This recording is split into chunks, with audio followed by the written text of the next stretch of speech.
bedanya antara utang dengan wakilah? Apa bedanya antara utang dengan mudarabah?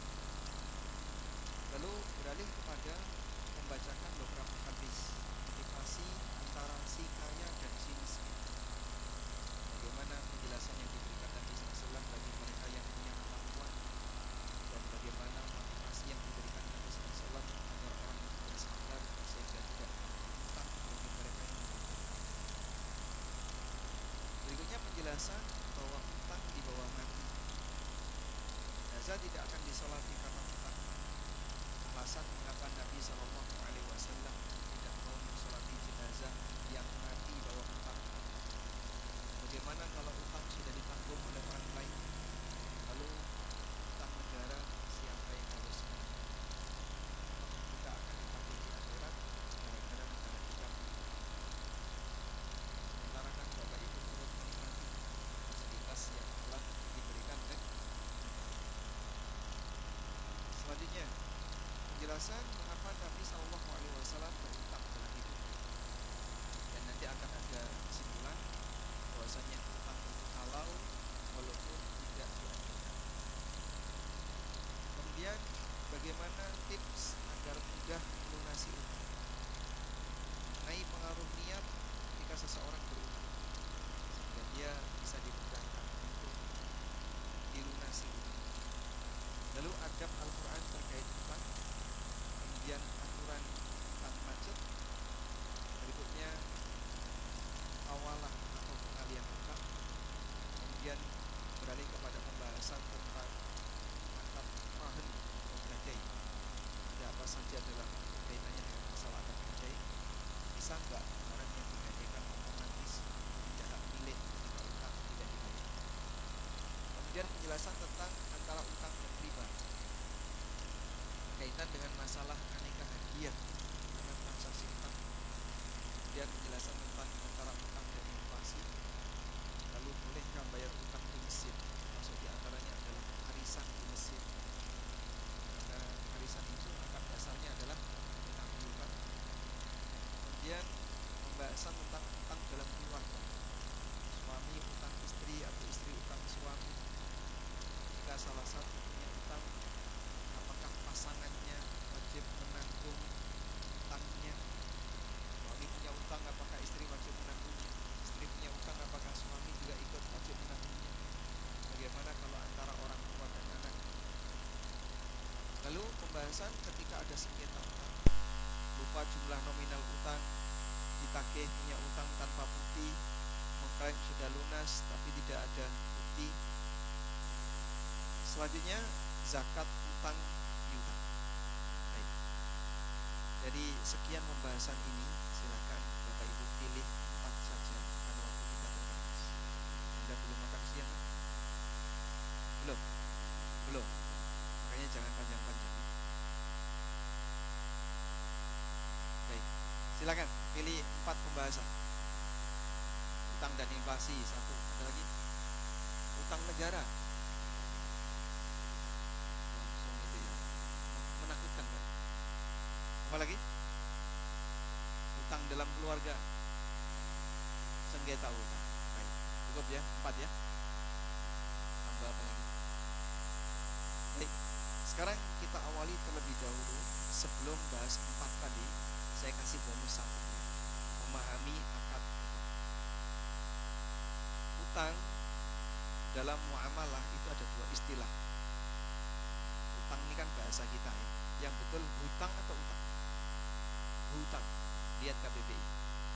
Yang betul utang, bukan hutang. Makanya judul bukunya ada orang utang, bukan ada orang hutang.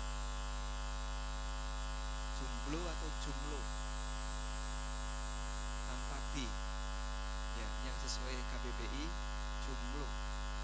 Jadi jangan sampai sudah jomblo salah ejaan lah. Sekarang kita bahas utang ya. Jadi utang dalam bahasa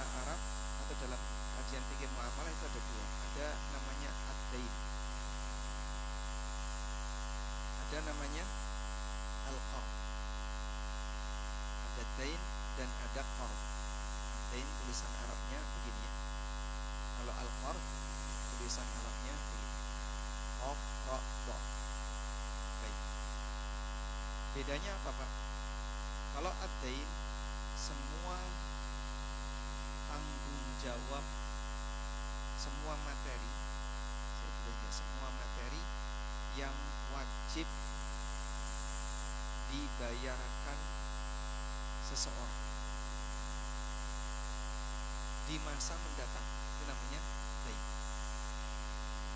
Semua materi yang wajib dibayarkan seseorang di masa mendatang itulah dain. Ya. Oleh karena itu, tidak semua dain adalah qard. Kemudian yang kedua, kita bandingkan dulu dengan al-qard. Sedangkan al-qardu artinya akad untuk mendapatkan materi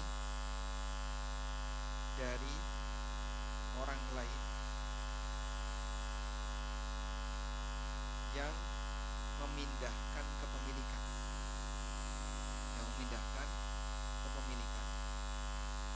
dan wajib untuk dikembalikan. Akad untuk mendapatkan materi dari orang lain yang memindahkan kepemilikan dan wajib dikembalikan. Ya, bahasa kita ngutang itu namanya qard. Ngutang itu namanya qard. Baik. Sehingga dari penjelasan ini, maka semua qard adalah dain, tapi tidak semua dain adalah qard. Contoh, bapak nabrak barang milik orang lain, merusak barang milik orang lain tidak sengaja, misalnya kecelakaan, atau anak anda merusak barang milik orang lain sampai pecah. Kewajiban kita apa ya? Wajib ganti. Kewajiban anda adalah wajib. Baik.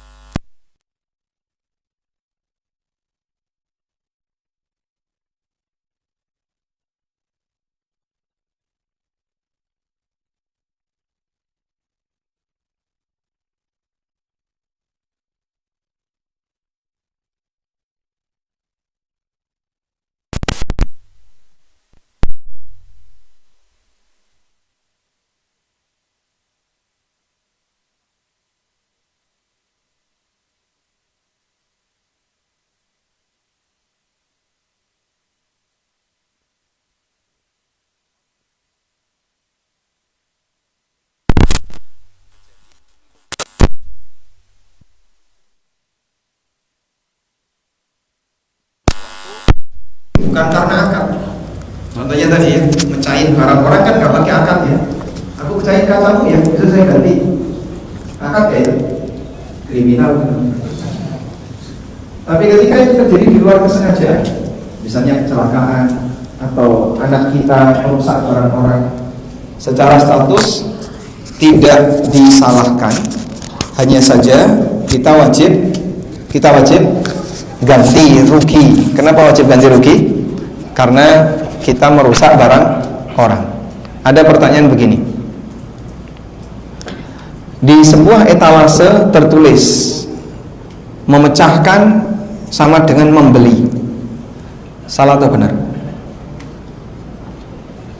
Memecahkan sama dengan membeli. Salah atau benar? Salah. Kenapa salah? Hah? Kan tulisannya pecah sama dengan beli. Itu salah atau benar? Salah atau benar? Salah ya. Kenapa salah? Kalau beli itu ada niat, sehingga kalau terjadi pecah sama dengan beli, ini beli secara terpaksa. Baik, tulisan ini mewakili aturan bahwa siapa yang merusak wajib ganti. Nah, tapi ganti itu dinyatakan dengan kata beli, karena harganya sama sebagaimana harga jual. Berarti boleh atau tidak? Boleh. Karena sebenarnya beli yang dimaksud adalah kamu harus ganti karena kamu telah merusaknya. Walaupun sejatinya tidak beli, karena yang merusak juga nggak dapat apa-apa, dia cuma bayar saja. Tapi itu statusnya sebagai apa? Ganti. Baik, selanjutnya, apa bedanya antara utang dengan wadiah? Karena ini kan jadi salah satu produk bank syariah. Duit bapak yang ditaruh di bank syariah itu akadnya namanya, produknya namanya apa? Produk wadiah. Bahkan tertulis di buku tabungan, Buku tabungan itu ada pilihan mudharabah atau wadiah, Anda dicentang wadiah.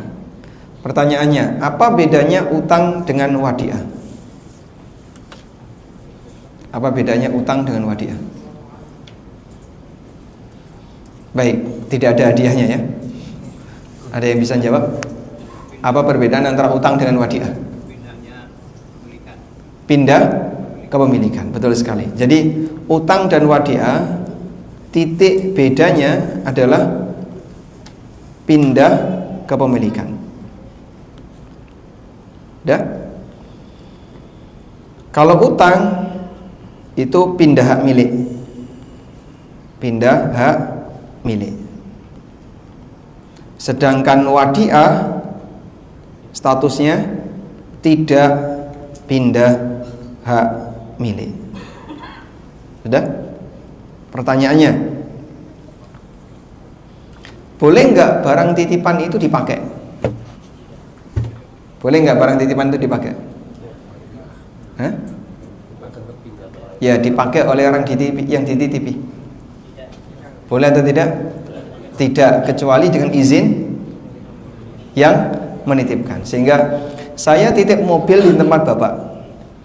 Saya mau umroh. Lalu saya izinkan Bapak kalau mau pakai silahkan, ini STNK, ini kuncinya, silahkan dipakai. Boleh atau tidak dipakai? Boleh. Baik. Boleh nggak uang titipan itu dipakai? Bolehkah uang titipan itu dipakai? Hah? Bapak titip uang ke saya 50 juta. Karena Anda perginya lama, maka saya minta izin, Pak, uangnya boleh nggak saya pakai, Pak? Yang 50 juta. Nanti kalau Bapak pulang saya kembalikan. Boleh atau tidak? Hah? Boleh, jika pemiliknya mengizinkan. Nah, kalau pemiliknya mengizinkan sehingga uang itu boleh dipakai, maka statusnya jadi apa? Utang. Maka statusnya jadi utang. Paham? Kenapa kok jadi utang, Pak?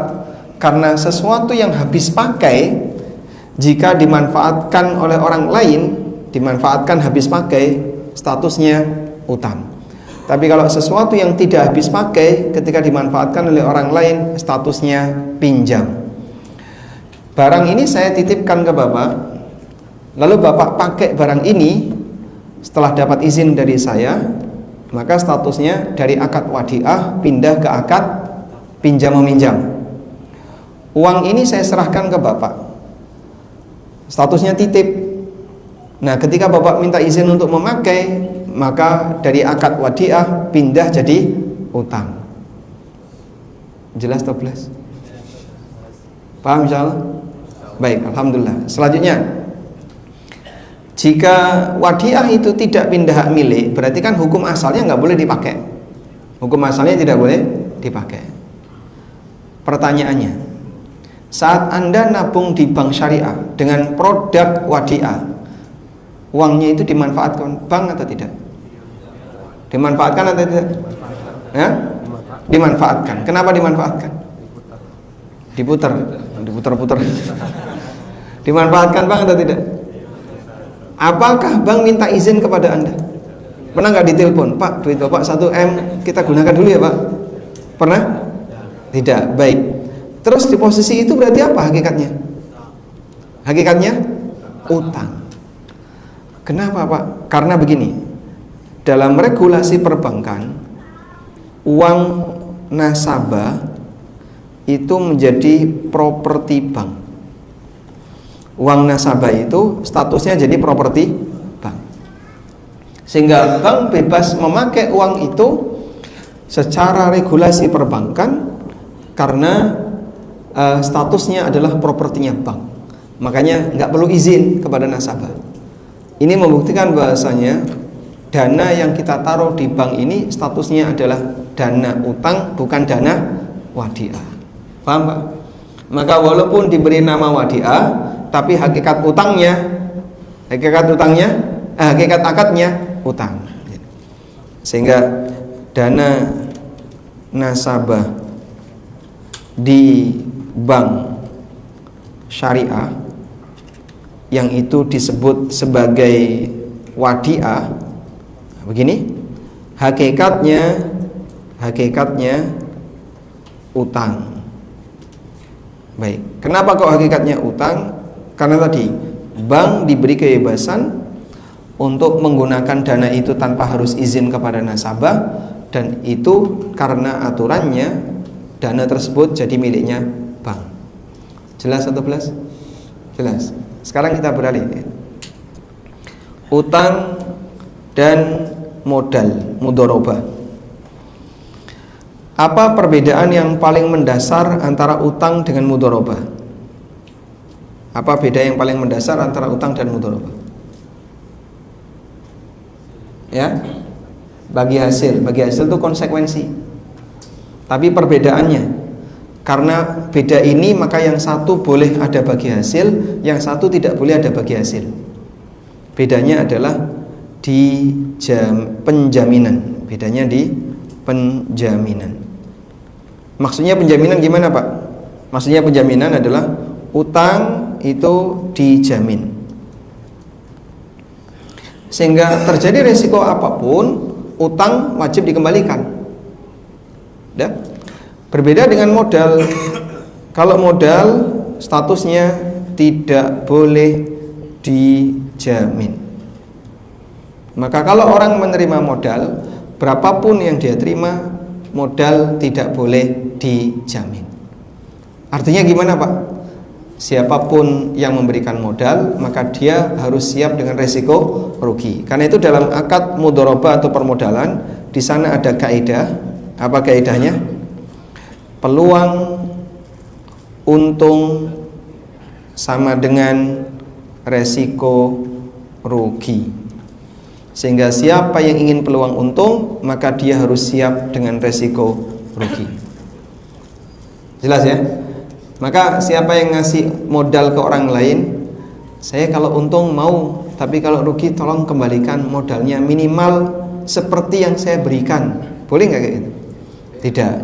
Karena kalau demikian berarti akadnya sama dengan utang. Kalau utang kan berapapun wajib kembali sesuai yang diterima, karena statusnya adalah sesuatu yang dijamin. Cukup jelas insyaallah? Baik. Selanjutnya, berarti dana nasabah di bank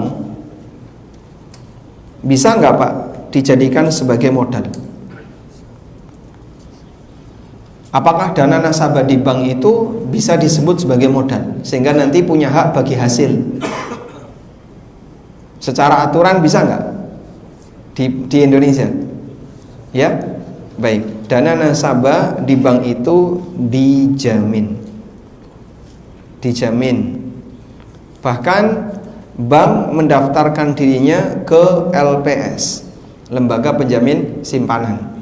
Sehingga di posisi ini Anda ketika menaruh modal di bank, berapapun yang Anda berikan akan dijamin oleh pihak bank, sehingga dana Anda aman. Maka karakter seperti ini tidak bisa disebut sebagai modal. Itu karakternya akad utang, sehingga bagi hasilnya tidak boleh. Maka deposito yang menghasilkan status hasilnya ini tidak boleh dimiliki oleh pemilik deposito. Silahkan disalurkan untuk kegiatan sosial. Sudah, sekarang kita langsung masuk ke materi berikutnya. Tadi Anda memilih tentang apa tadi? Mana? Antara utang dan inflasi. Kita mau bahas antara utang dan inflasi. Kata ini paling banyak ditakuti oleh orang. Kalau sudah terjadi inflasi, apa yang biasanya dilakukan oleh masyarakat, Pak?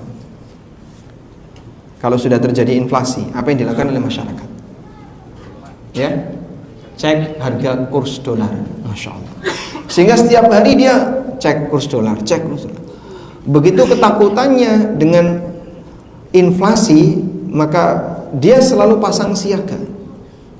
Sehingga yang berada di dunia investasi, dia pasang siaga, yang usaha juga pasang siaga. Karena demikian ketakutannya orang dengan yang namanya inflasi. Sekarang kita lihat.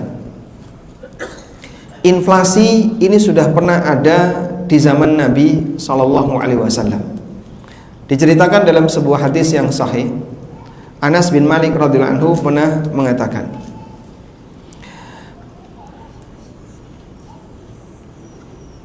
datanglah beberapa sahabat ke hadapan Nabi sallallahu alaihi wasallam menyampaikan keluhan mereka. Ya Rasulullah, laqad ghala si'ru. Saya coba tayangkan hadisnya biar Anda bisa lebih maksimal. Mudah-mudahan ini bisa ya. Dari Anas bin Malik radhiyallahu anhu secara marfu, qala an-nas, masyarakat berkata, ya Rasulullah, ghala si'ru, ya Rasulullah, banyak harga barang yang naik, fasa'ir lana, maka turunkanlah harga untuk kami. Faqala Rasulullah sallallahu alaihi wasallam, lalu Rasulullah sallallahu alaihi wasallam bersabda, innallaha huwal musa'ir, sesungguhnya Allah yang menetapkan harga, al-qabidul basitur razik, yang menyempitkan dan melapangkan rizki hambanya, ar-razik, yang menetapkan rizki untuk hamba.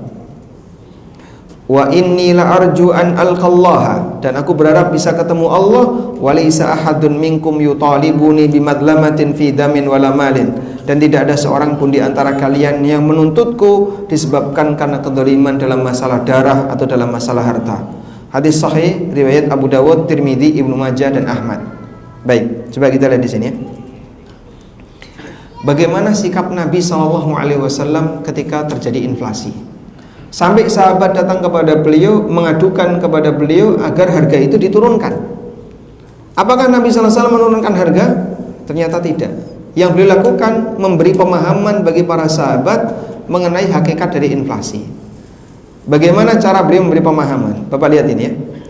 Nabi SAW menyebut Allah itu al-musa'ir. Al-musa'ir. Musa'ir artinya yang menetapkan harga. Maksud beliau begini, adanya inflasi, harga mau naik, harga itu turun dan seterusnya, itu semuanya bagian dari takdir Allah berkaitan dengan cara Allah memberikan rezeki kepada hambanya. Maka kalaupun harga naik, Allah yang ngatur harga. Demikian pula ketika harga turun, Allah yang ngatur harga. Ya. Lalu beliau memberikan pemahaman tentang konsep rizki. Konsep rizki. Bagaimana konsep rizki yang beliau sampaikan? Bahwa rizki sudah ditetapkan. Rizki sudah ditetapkan. Satu ya. Namun tidak flat, tidak datar. Rizki itu tidak datar, tapi fluktuatif. Rizki bersifat fluktuatif, kadang naik, kadang turun. Namun naik turunnya rizki ini tidak akan menggeser dari jatah rizki Anda. Rizki yang naik turun itu tidak menggeser jatah rizki kita. Dipahami ya? Baik. Hanya saja jatah rizki kita itu tidak dinyatakan dengan pernyataan rizki Anda itu flat, baik datar lurus atau datar naik. Tidak lurus seperti itu. Tidak lurus naik atau tidak lurus datar, namun mengalami fluktuatif. Disitulah makna bahwa Allah yang menyempitkan dan melapangkan rizki hamba. Oleh karena itu, cara Allah membuat dinamika rizki manusia adalah salah satunya dengan adanya inflasi. Maka terkadang harga barang mahal sehingga susah dijangkau, terkadang harga barang murah sehingga mudah dijangkau, dan seterusnya. Selanjutnya, pada saat terjadi inflasi, zat yang memberikan jaminan rizki kepada hamba saat harga mahal dan harga murah sama atau beda? Sama atau beda? Sama. Oleh karena itulah dulu para ulama memberi nasihat kepada masyarakat, kenapa kamu harus pusing dengan inflasi? Yang memberi rezeki kamu ketika harga mahal itu juga sama dengan yang memberikan rezeki kepada kamu ketika harga murah. Sehingga harga memang naik turun, tapi yang ngatur rezeki nggak pernah ganti, selalu Allah Subhanahu wa ta'ala. Dan yang lebih penting adalah kita bisa beli, bukan masalah harganya murah. Jadi lebih penting mana Pak? Harga murah tapi nggak bisa beli, atau harga mahal bisa beli? Lebih penting mana? Yang penting bisa, walaupun harganya mahal. Dan kenyataannya, meskipun harga barang itu mahal, tapi masyarakat Indonesia bisa menjangkau kebutuhannya. Bapak bisa lihat ya, dulu bensin di harga 700 rupiah, 600 rupiah, jarang Pak sampai antri mengular, itu jarang. Sekarang walaupun sudah dicampur alkohol, berapa itu per liter? 11.000, 10.000, tapi yang antri panjang. Padahal dulu murah, nggak ada antrian. Contoh yang lain, haji dan umroh masa silam itu murah. Di antara jamaah haji bilang, saya haji itu biayanya 27 juta, 20 sekian juta, gitu ya. Tapi sepi, sehingga daftar hari ini, besok berangkat. Sekarang yang sampai puluhan juta, bahkan sampai ratusan juta, yang plus ya, yang haji khusus, antri 7 tahun. Masya Allah, harganya 300-an juta. Ini membuktikan bahwasanya walaupun mahal, tapi masyarakat kita tingkat ekonominya naik, sehingga mereka masih bisa menjangkau. Saya masih ingat dulu ibu saya beli satu mie instan ya, dimasak, dikekep sehingga mie-nya jadi gemuk-gemuk. Satu bungkus dimakan sekeluarga. Mungkin Anda juga mengalami itu ya. Dulu satu butir telur di keluarga kami dibagi 7, dibagikan ke saudara saya, ke sepupu-sepupu saya, karena langka. Padahal harganya waktu itu masih murah. Mie instan waktu itu mungkin sekitar 200 perak, telur paling 100 perak. Tapi kita nggak mampu untuk beli, tidak mampu untuk beli setiap hari. Sekarang Masya Allah, makanan 50.000 bagi orang Jakarta mahal atau murah? 50.000? Hah? Murah. Kalau di Jogja mahal. Baik. Oleh karena itu, tolong nggak usah takut dengan yang namanya inflasi ya. Karena inflasi tidak akan menggeser jatah rezeki Anda. Walaupun jatah rezeki kita itu tidak datar, Allah buat fluktuatif. Maka kalaupun terjadi inflasi, inilah cara Allah Subhanahu wa ta'ala mengatur rezeki hambanya. Terkadang naik, terkadang turun. Dan zat yang menjamin rezekimu ketika harga murah sama dengan zat yang menjamin rezekimu ketika harga mahal. Dan yang lebih penting adalah kita mampu menjangkau untuk membelinya walaupun harganya mahal. Selanjutnya, lalu apa pengaruhnya inflasi dengan akad utang piutang? Kita menuju halaman 164. Ini berkaitan dengan masalah, boleh nggak Pak utang uang bayar emas, atau utang emas bayar uang, atau utang pakai kurs dolar, utang pakai kurs emas dan turunannya. Kita lihat di sini. Kita menuju halaman 164. Baik, ini berapa ya? Pas 164. Nah, pertama, utang uang bayar emas. Keberadaan inflasi yang cenderung naik menyebabkan nilai mata uang selalu mengalami penurunan. Karena latar belakang ini, sebagian orang memberikan utang, meminta agar dilunasi dengan emas yang nilainya cenderung lebih stabil. Mengingat dibayarkan beda dengan yang diterima, maka perlu ada penjelasan tambahan mengenai aturan yang berlaku.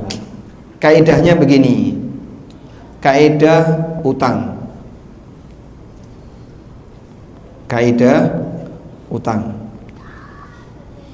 Kaidah utang itu apa yang dikembalikan, sama dengan apa yang diterima. Begini ya. Kita ulangi. Kaidah utang adalah apa yang dikembalikan sama dengan apa yang diterima.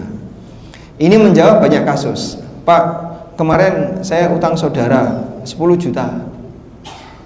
Terus sekarang saudara minta dikembalikan pakai emas. Waktu Anda terima itu pakai emas atau uang? Ya, saya terimanya uang. Ya, kalau begitu Anda kembalikan uang, karena Anda terimanya uang. Kemarin saya utang real, terus ini disepakati kembalikannya pakai rupiah. Gimana itu Pak? Kamu kan utangnya real, maka kau kembalikan dalam bentuk real. Itu hukum asal. Ini hukum asal. Nah, dengan keberadaan hukum asal ini, maka akan meminimalisir terjadinya sengketa perbedaan nilai. terutama berkaitan dengan utang emas, karena kan harga emas kecenderungannya naiknya agak lumayan untuk belakangan ini. Sekarang kita lihat, termasuk dalam aturan kasus ini adalah utang mata uang asing yang dibayarkan dengan mata uang lokal. Contohnya utang dolar dibayar rupiah dan sebaliknya. Sementara itu dalam kaidah seputar riba, baik uang maupun emas, keduanya memiliki fungsi yang sama, yaitu sama-sama alat tukar. Maka akadnya jadi akad namanya akad shorf. Akad shorf itu apa? Akad tukar menukar uang dengan uang. Paham? Baik, saya ulang ya. Kalau bapak di tanah suci Mekah misalnya, utang ke temennya, saya utang 100 real. Nanti kalau sudah sampai di Indonesia, saya bayar dengan rupiah, dengan kurs waktu bayar. Berarti yang terjadi apa itu? Yang terjadi tukar menukar uang dengan uang. Lihat ini, utang rial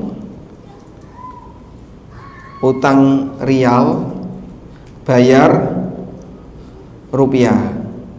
Begini. Berarti apa yang terjadi di situ? Yang terjadi adalah akad shorf. Akad shorf itu apa? Tukar menukar uang dengan uang.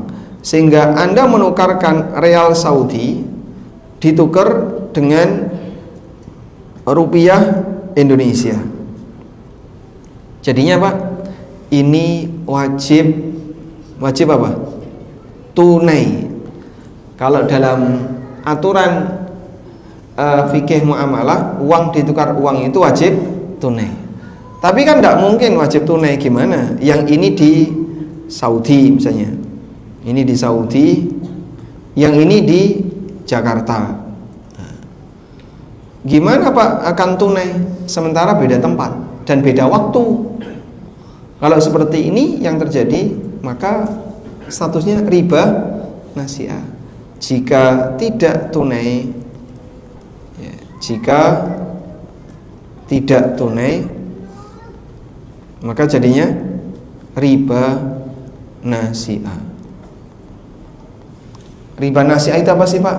Riba dalam akad tukar menukar benda ribawi yang sejenis atau yang satu kelompok tapi tidak tunai. Sudah? Sehingga praktek seperti ini ya tidak boleh untuk dilakukan. Kita lanjutkan. Pada asalnya pelunasan utang harus dibayarkan dengan yang diterima. Kita ulangi. Sejenis dengan apa yang diterima. Utang uang bayar uang, utang emas bayar emas, utang dolar bayar dolar. Namun demikian keduanya boleh mengadakan pelunasan yang dibayarkan dengan mata uang yang berbeda dengan syarat. Nah, lihat ini. 1. Tidak ada kesepakatan di awal. Jadi kalau ada kesepakatan di awal, utang di Mekah misalnya, nanti disepakati akan dibayar rupiah di Jakarta. Ada kesepakatan di awal seperti ini. Jika ada kesepakatan di awal seperti ini, statusnya riba nasi'ah. Artinya inisiatif untuk membayar utang dalam bentuk berbeda ini baru disepakati ketika pelunasan. Baru disepakati ketika pelunasan. Jika ada kesepakatan di depan saat berutang, hukumnya terlarang karena pada hakikatnya ini adalah transaksi tukar menukar emas dengan uang namun terjadi penundaan. Ini keterangan dalam fatwa Islam. Ayyattafiqat tarfan inda aqdil qard ala sadad bi umlatin ukhra fahadha haram. Jika kedua belah pihak sepakat untuk melakukan akad utang dengan pelunasan menggunakan mata uang yang lain, seperti ini hukumnya haram. Karena hakikat dari muamalah seperti ini adalah menjual mata uang secara tunai dengan mata uang yang lain tertunda. Dan ini riba nasi'ah. Uang dengan uang kalau dipertukarkan wajib tunai. Kalau ada yang tertunda namanya riba nasi'ah. Ini terjadi kalau kesepakatan di awal. Paham ya Pak? Tapi kalau misalnya sebelumnya nggak ada kesepakatan Pak, Ya saya cuma utang real. Nah begitu sampai di Indonesia mau ngelunasi, saya tidak punya real ya. Bisa nggak saya bayarkan pakai rupiah? Bisa, asal tidak ada kesepakatan di awal. Dan yang kedua, dibayarkan lunas, tidak ada yang masih tertunda. Baik, kita lanjutkan. Yang kedua, menggunakan standar harga pada saat pelunasan bukan saat berutang. Tidak ada kesepakatan di awal untuk dibayar dengan mata uang yang berbeda. Namun ketika masa pelunasan, pemberi utang meminta agar utang dibayarkan dalam bentuk emas dengan harga pada waktu utang, bukan harga pada waktu pelunasan. Contoh ya. Tahun 2010, si A utang sebesar 10 juta kepada si B selama 5 tahun. Ketika jatuh tempo di tahun 2015, si B meminta agar dibayarkan dengan emas senilai 10 juta. Baik. Sebentar, nge-lag ini. 146.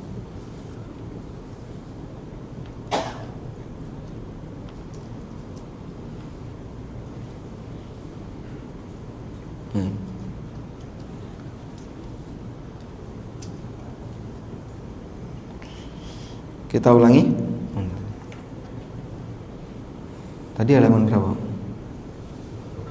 166. Oh ya, ini kurang turun. Nah, pas ya. Lanjut ya. Saya bacakan contoh kasusnya. Buku ini saya tulis 2016. Maka penyebutan angka tahunnya, angka tahun agak lama. Tahun 2010, si A utang sebesar 10 juta kepada si B selama 5 tahun. Ketika jatuh tempo 2015, si B meminta agar dibayarkan dengan emas senilai 10 juta. Emas senilai 10 juta di tahun 2010. Sudah?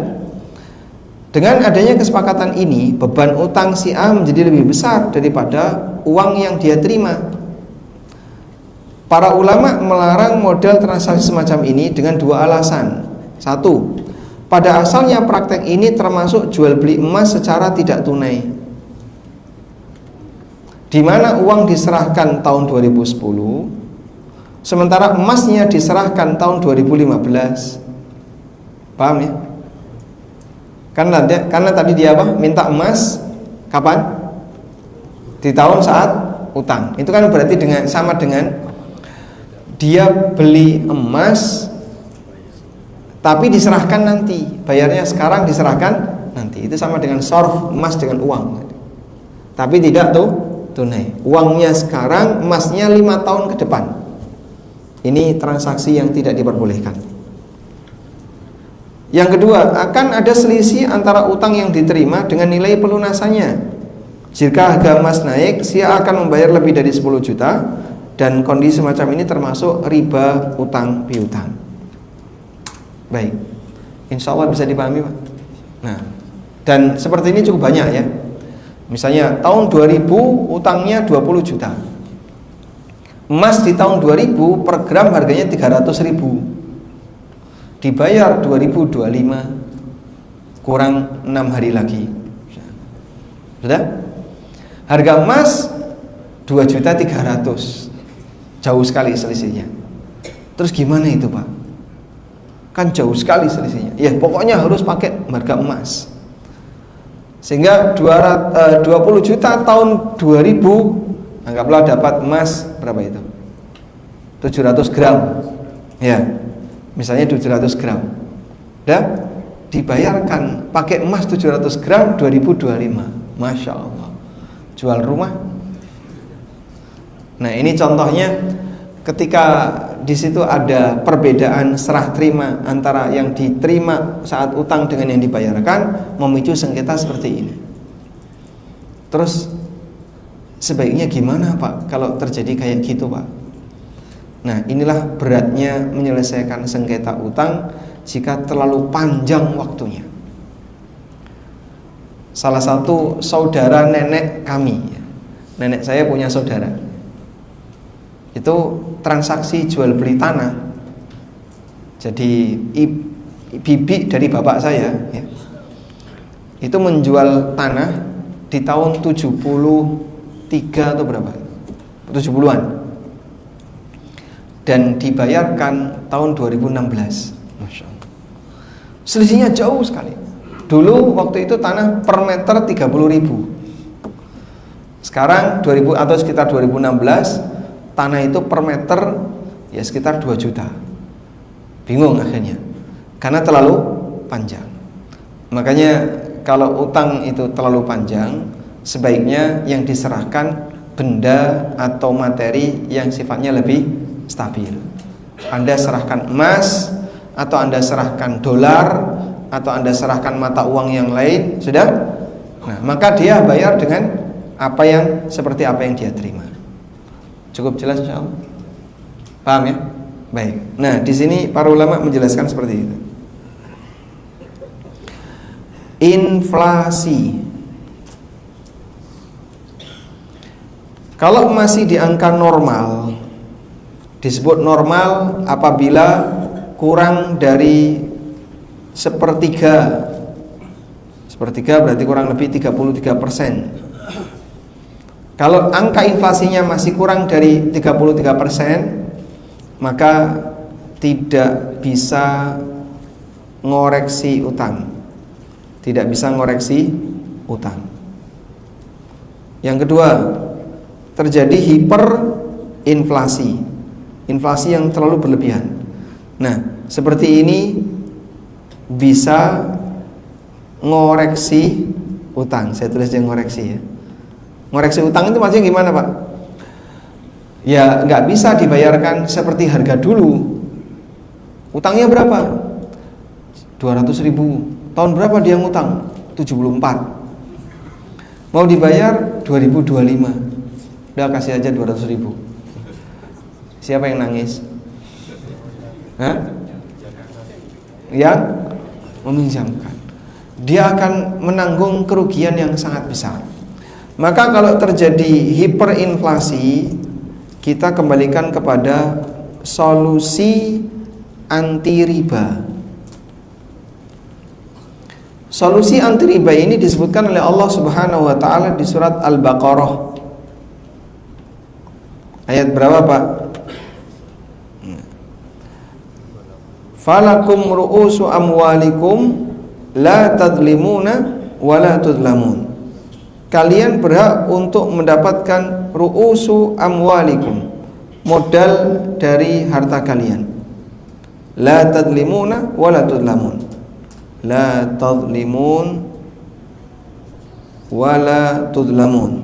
Kalian tidak mendolimi dan tidak didolimi. Lihat di surat Al-Baqarah ayat 279.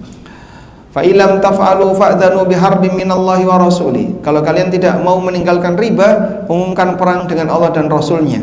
Wa in tubtum, dan kalau kalian bertobat, falakum ru'usu amwalikum, maka kalian berhak untuk mendapatkan harta pokok kalian. La tadlimuna wa la tudlamun, sehingga kalian tidak mendolimi dan tidak didolimi. Maka solusi dari riba adalah ayat berapa tadi? 279. Apa solusi anti riba? Dikembalikan dalam posisi tidak mendolimi atau didolimi. Baik. Sehingga kalau utang 200.000 tahun 70 dibayar 200.000 tahun 2025, siapa yang didolimi? Pemberi utang. Maka biar dia tidak didolimi dan di saat yang sama dia juga tidak mendolimi, hiperinflasi ini ngoreksi utang sehingga nilai utangnya dikoreksi. Pertanyaannya, ngoreksi utangnya pakai apa, Pak? Ngoreksi utangnya menggunakan standar emas. Maka di sini bayar utang boleh dengan standar emas. Tujuannya kenapa boleh dengan standar emas? Untuk mengembalikan agar tidak terjadi potensi kedzaliman. Wallahu a'lam. Baik. Apakah Anda sudah ngantuk?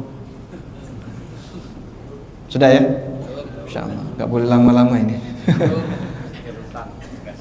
Mikir utang jadi nggak bisa ngantuk.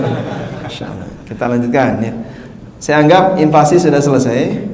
Sekarang Bapak Ibu saya pindahkan ke materi berikutnya. Ketika ada sengketa utang. Ketika ada sengketa utang. Untuk memahami ini, saya ajak Anda membahas hadis yang mengajarkan tentang teknis menyelesaikan sengketa. Baik. Tarik nafas dulu. Yang bawa air silahkan minum dulu. Boleh diminum Pak, silahkan Pak. Bismillah. Alhamdulillah. Alhamdulillah. Baik, kita lanjutkan. Dalam sengketa itu pasti ada dua pihak. Dalam sengketa ada berapa pihak? Ada dua pihak. Ya? Pihak satu namanya mudda'i. Namanya apa? Mudda'i. Mudda'i itu artinya apa? Yang mengklaim. Yang mengklaim. Kemudian pihak dua namanya mudda'a alaih. Mudda'a alaih. Artinya yang diklaim. Kalau diklaim itu objek ya. Yang wajib memenuhi klaim. Yang berkewajiban memenuhi klaim. Ya bahasa kita pendakwa dan terdakwa. Mudda'i itu namanya pendakwa. Kalau mudda'a alaih namanya terdakwa. Terdakwa itu belum tentu salah ya Pak ya. Baik. Sudah? Nabi SAW menjelaskan berikut ini. Al-bayyinatu 'alal mudda'i wal yaminu 'alal mudda'a alaih. Bukti itu menjadi kewajiban bagi mudda'i, orang yang pendakwa, dan sumpah itu menjadi tanggung jawab bagi terdakwa. Saya ulangi.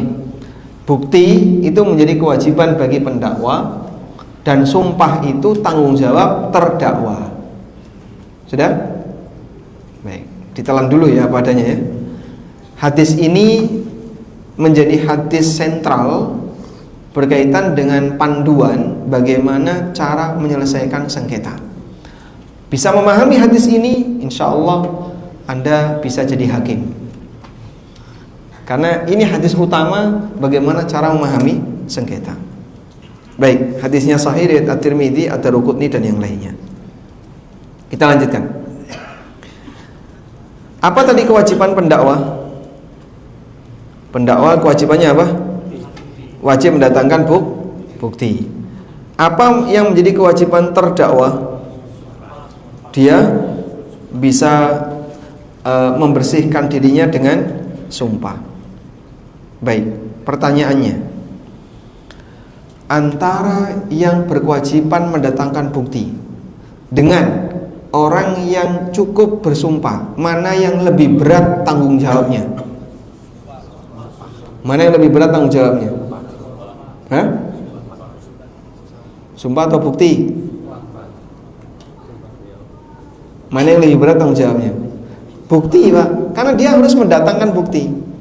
Mendatangkan bukti kan butuh effort lebih ya, butuh tenaga lebih, butuh usaha lebih untuk membuktikan kalau apa yang dia sampaikan ini benar. Sedangkan yang terdakwa, dia nggak perlu mendatangkan bukti, dia cukup wallahi nggak benar, diterima ucapannya. Hanya dengan mengucapkan wallahi ini nggak benar, dia bisa diterima ucapannya.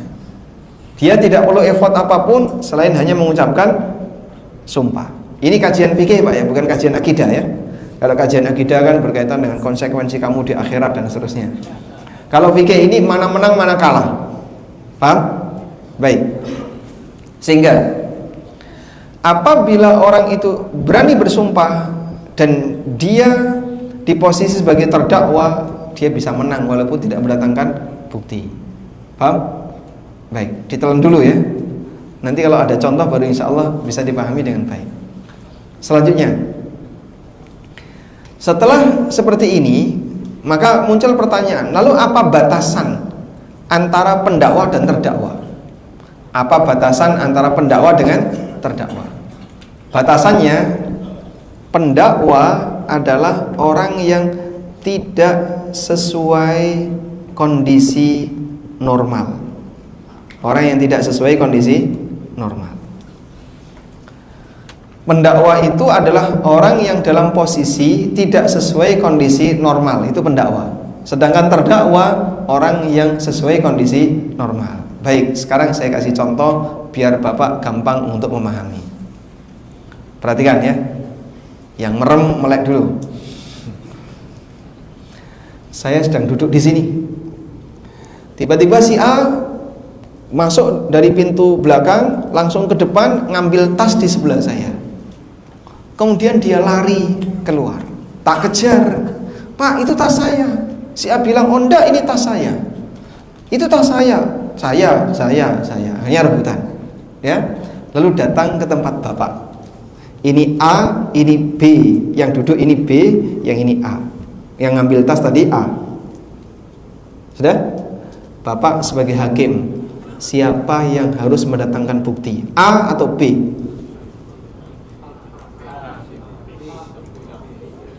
Yang punya kan nggak jelas, Pak.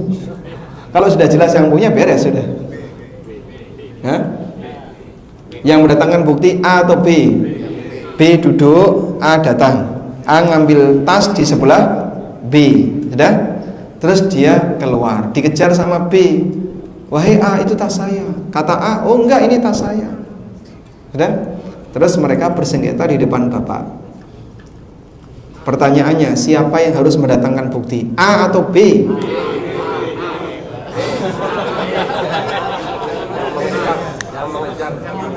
Hah? Pendakwanya yang mana, A atau B? Hah? B yang pendakwa. Kenapa? Baik, yang jawab A angkat tangan. Kenapa A jadi pendakwa? Karena dia yang tiba-tiba datang aku miliknya, Sir. Karena dia tiba-tiba datang aku miliknya. Kenapa B pendakwa? Karena barangnya di A. Baik, coba Anda kembalikan ke sini. Tidak sesuai kondisi normal. Yang tidak sesuai kondisi normal itu A atau B? Hah? Ya? Yang betul A. Karena normalnya tas itu milik orang yang di dekatnya. Ya enggak? Tas ini kan di dekatnya B. Sudah? Sehingga A yang tiba-tiba datang lalu dia ngambil, berarti dia tidak normal. Maka posisi A berada dalam kondisi tidak normal. Maka A wajib mendatangkan bukti. Baik, sekarang A, apa buktinya kalau ini tasmu? Dia nggak bisa membuktikan. Kamu nggak bisa membuktikan. Baik, sekarang B. B jangan diminta bukti. Bisa nggak kamu bersumpah? Saya siap. Wallahi ini tas saya. Udah, menang B. Si B yang menang. Pak, kenapa nggak dicek itu isinya barang apa? Ini anggikan isinya sama saja. Mau barangnya A sama B isinya sama ya. Tas kosong. Mereknya sama, nggak ada isinya, sehingga nggak ada identitas apapun. Paham sini? Baik, saya kasih contoh yang lain. Suami istri berantem, udah? Istri mengaku kalau suaminya sudah menceraikan dia. Suaminya bilang, saya belum menceraikan dia. Akhirnya istri nggak mau pulang ke rumah. Karena merasa dia sudah diceraikan suaminya dan sudah selesai masa iddah selama 1 tahun nggak disentuh sama sekali. Suaminya bilang, saya belum pernah menceraikan dia. Maka saya minta istri saya pulang setelah dia 1 tahun ngilang ke rumah orang tuanya. Datang ke tempat Anda, jadi hakim nih Bapak ya. Yang benar siapa yang harus mendatangkan bukti, suami atau istri? Suami atau istri? Hah? Suami atau istri? Siapa yang pendakwa? Yang tidak normal yang mana? Kenapa? Hah? Hukum asal nikah itu bertahan, sehingga kalau ada pernyataan cerai berarti harus ada bukti. Itu di luar kondisi normal. Normalnya suami istri itu bertahan, bersatu, artinya ikatan nikahnya masih utuh, walaupun mungkin secara fisik dia pisah. Paham? Nah, ketika sang istri mengaku sudah terjadi cerai, kamu harus datangkan bukti. Apa buktinya kalau sudah terjadi cerai? Ya, tidak ingat saya. Tidak ingat, tidak ada bukti rekaman, tidak ada bukti tulisan. Suami tinggal diminta, Bapak berani bersumpah? Siap. Wallahi saya belum pernah menceraikan dia. Selesai. Menang siapa? Suami. Paham? Nah, baik, kalau sudah paham ini, sekarang kita beralih ke akad utang piutang. Sudah? Kasus pertama ini ya. Kita ke kasus yang pertama. Di kasus yang pertama, nah ini mana tadi? Sengketa utang piutang. Ini kayaknya pindah ya.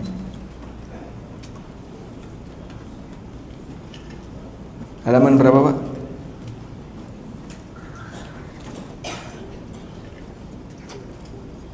Halaman berapa tadi? Tadi sempat kita baca hadisnya, karena geser nih. Halaman 207, halaman 207. Oh, masih jauh.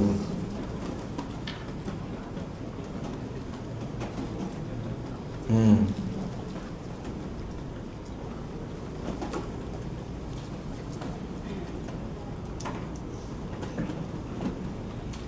(207) itu utang dalam keluarga. Sebelum itu, Pak,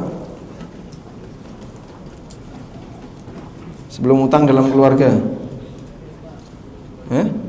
sengketa utang piutang. Oh iya, baik, 207 sudah. Berikutnya kita mau bahas ini satu-satu ya. Yang pertama tentang ditagih punya utang tanpa bukti. Nah, si A datang ke si B nagih utang. WA, bayarkan utangmu 1 juta. Loh, kapan saya punya utang ke kamu? Nah, lupa sudah.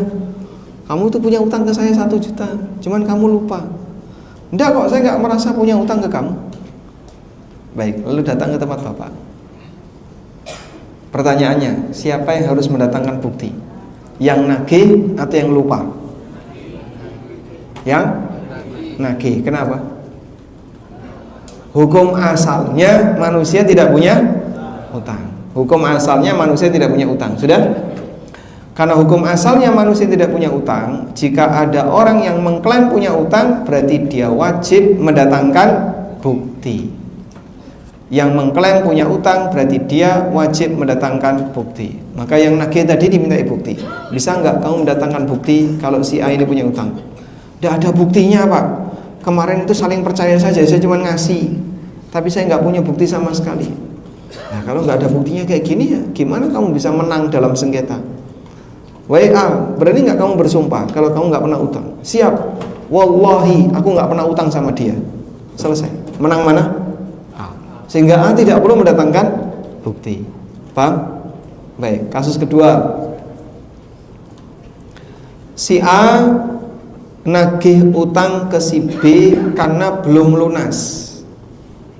Karena belum lunas.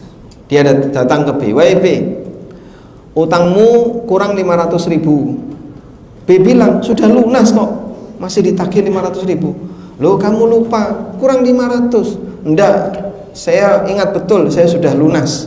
Utang saya sudah saya bayarkan semuanya. Nah sudahlah, pokoknya tetap saya tagih 500. Saya belum terima kalau nggak dibayar 500. Enggak, saya sudah nggak mau bayar, saya sudah lunas. Datang ke tempat Anda. Sudah? Lalu mereka sengketa. Siapa yang harus mendatangkan bukti? Hah? Yang A atau B? Yang memberi utang atau yang menerima utang? Yang menerima utang. Kenapa? Sudah mengaku berhutang. Ya, karena dia sudah mengakui punya utang. Berarti hukum itu masih berlaku. Sudah? Sehingga ketika dia mengklaim sudah lunas, berarti dia harus mendatangkan bukti. Ketika dia nggak bisa mendatangkan bukti, maka yang nagih diminta bersumpah. Bapak berani bersumpah kalau utang dia belum lunas? Siap. Saya bersumpah demi Allah, utangnya si B belum lunas. Menang, B harus bayar. Paham nggak seperti ini? Nah, itulah yang dimaksud sengketa utang. Maka ketika terjadi perbedaan masalah nilai, ketika terjadi perbedaan ini utang atau tidak dan seterusnya, hadis tadi menjelaskan itu. Siapa yang harus mendatangkan bukti dan siapa yang cukup berani bersumpah. Baik. Berikutnya, di sini ada pembahasan tentang mau melunasi utang tapi tidak ketemu pemiliknya. Jika tidak ketemu pemiliknya, maka diserahkan ke keluarganya. Bagaimana Pak kalau nggak kenal keluarganya? Kalau nggak kenal keluarganya, lihat hadis berikut ini. Jika tidak kenal keluarganya, tidak bisa melunasi ke tempat pemiliknya, Anda bisa gunakan hadis Ibnu Mas'ud berikut sebagai solusi. Beliau pernah membeli budak. Ketika beliau masuk rumah untuk menghitung uang pembayarannya, si penjual budak pergi. Beliau lalu menunggunya hingga Ibnu Mas'ud putus asa dia akan kembali. Akhirnya Ibnu Mas'ud menyedekahkan uang pembayaran budak itu dan beliau mengatakan, beli budak, setelah budaknya dibawa, penjualnya suruh nunggu. Ibnu Mas'ud ngambil duit. Begitu sudah dihitung duitnya, ketika keluar penjualnya udah hilang. Dicari-cari, ditunggu gak ketemu-ketemu. Beliau putus asa, akhirnya beliau sedekahkan uang itu atas nama pemilik. Beliau mengatakan, Allahumma hadza an rabbil jariyah. Ya Allah, ini adalah sedekah atas nama pemilik si budak. Fa in radiya fal ajru lahu. Kalau nanti kita ketemu kok dia ridho, ini disedekahkan, maka pahala jadi miliknya. Wa in ata fal ajru li. Dan kalau dia enggak ridho dan dia minta, maka akan aku kembalikan. Walahu min hasanati biqadarihi, dan aku mendapatkan pahala sesuai dengan nilai sedekah ini. Nah, ini jadi solusi Pak. Kalau ada orang yang membawa uang orang lain tapi kesulitan untuk dikembalikan, hadis yang dijelaskan dalam keterangan Ibnu Mas'ud ini jadi solusi. Sedekahkan atas nama pemilik dengan ikrar. Jika nanti dalam waktu tertentu ketemu pemilik, Bapak kembalikan. Udah? Kalau nggak ketemu Pak, kalau nggak ketemu, maka nanti penyelesaiannya di akhirat. Apabila pemiliknya ridho di akhirat, pahala sedekah jadi milik dia. Kalau pemiliknya nggak ridho, karena waktu disedekahkan kan tidak pakai izin dia, maka pahala sedekah itu jadi milik Anda dan bisa diserahkan kepada pemilik. Sehingga tidak ada resiko dalam hal ini bagi yang bersedekah atas nama pemilik, karena ini di luar kedzaliman dia. Paham ya? Utang itu legal atau tidak Pak? Legal atau tidak? Legal, dalam arti didapatkan dengan cara saling ridho. Mungkin dulu waktu masih SMA, Bapak pernah utang kepada teman sebangku. Sampai usia 65, utang itu belum dibayar. Mau diselesaikan setelah usia 65. Nah, terus gimana Pak? Saya sudah lupa ya Mas, siapa orangnya. Dan kalaupun ingat, saya sudah kehilangan kontak, dia ada di mana, nggak tahu masih hidup atau tidak. Kemarin sih beritanya ikut jihad di Palestina, misalnya. Terus gimana? Anda sedekahkan atas nama yang bersangkutan, dan Allah Maha tahu kepada siapa pahalanya akan disalurkan. Wallahu a'lam. Walhamdulillahirabbil alamin. Selanjutnya kita beralih ke utang keluarga. Yang terakhir ya. Pembahasan utang keluarga. Utang dalam keluarga itu ada yang punya hubungan nafkah dan ada yang tidak punya hubungan nafkah. Sebelumnya kita pahami dulu sebab wajibnya nafkah. Seseorang berkewajiban memberikan nafkah kepada orang lain karena 3 sebab. Apa saja? Nasab, yang kedua pernikahan, yang ketiga kepemilikan. Begini ya Pak, seseorang berkewajiban memberikan nafkah kepada orang lain karena 3 sebab: nasab, pernikahan, dan kepemilikan. Ya? Sebab nasab itu ada 2, usul dan furu. Usul dan furu.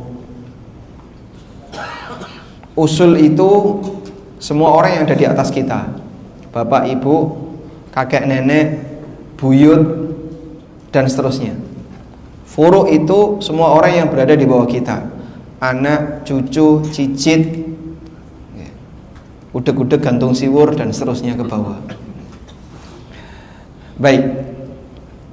Oleh karena itu, dalam syariat kita ada kewajiban bergantian. Orang tua berkewajiban memberikan nafkah ke anak ketika orang tuanya mampu dan anaknya tidak mampu.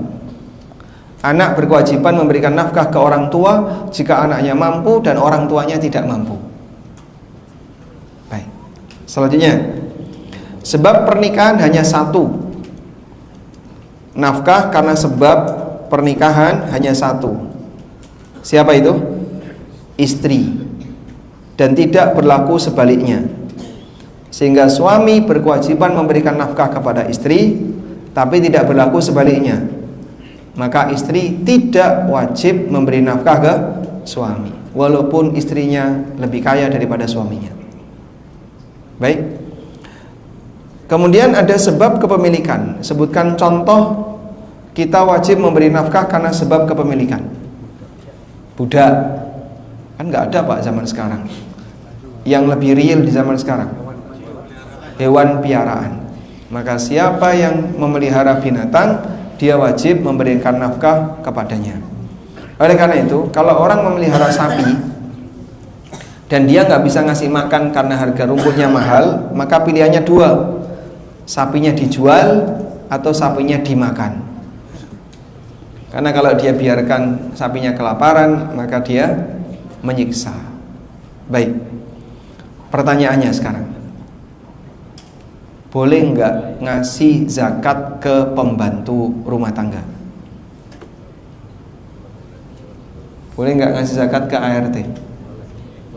Siapa yang wajib nanggung nafkah ART? Siapa yang wajib menanggung nafkah ART? Suaminya. Suaminya yang mana Pak? Misalnya dia belum bersuami, dia sendiri atau orang tuanya atau majikannya? Majikan. Baik. Kalau dia sudah mampu, berarti dia sendiri bisa menafkahi dirinya. Sudah? Kalau dia punya majikan, apakah majikan wajib ngasih nafkah ke dia? Tidak. Kenapa tidak? Karena 3 ini nggak ada. ART bukan nasab, ART tidak ada hubungan pernikahan, ART juga bukan milik majikan. Karena dia memahami majikan wajib Pak. Atas dasar apa? Kepemilikan. Berarti ART adalah budak. Dan ini kesalahan ya. Yang benar, ART walaupun ikut makan bareng majikan, tapi statusnya itu gaji, upah, bukan karena kewajiban nafkah. Maka boleh memberi zakat ke ART. Lanjut sekarang. Karena ada kewajiban memberi nafkah usul furu dan pernikahan tadi, yaitu istri, maka pertanyaan untuk orang tua dan hubungannya dengan anak, apakah anak wajib bayar utang ortu? Apakah anak wajib bayar utang ortu? Wajib atau tidak? Hah? Apakah anak wajib bayar utangnya ortu? Baik, ada 2. jika utang karena sebagai ganti kewajiban nafkah yang belum dibayar, kewajiban nafkah yang belum dibayar. Jadi misalnya ortu sudah tua tapi anaknya nggak ngasih nafkah, sampai akhirnya ortu ini utang ke tetangga. Maka saat ortu meninggal dan utang itu belum dibayar, anak wajib melunasi utang ortunya. Paham ya? Baik.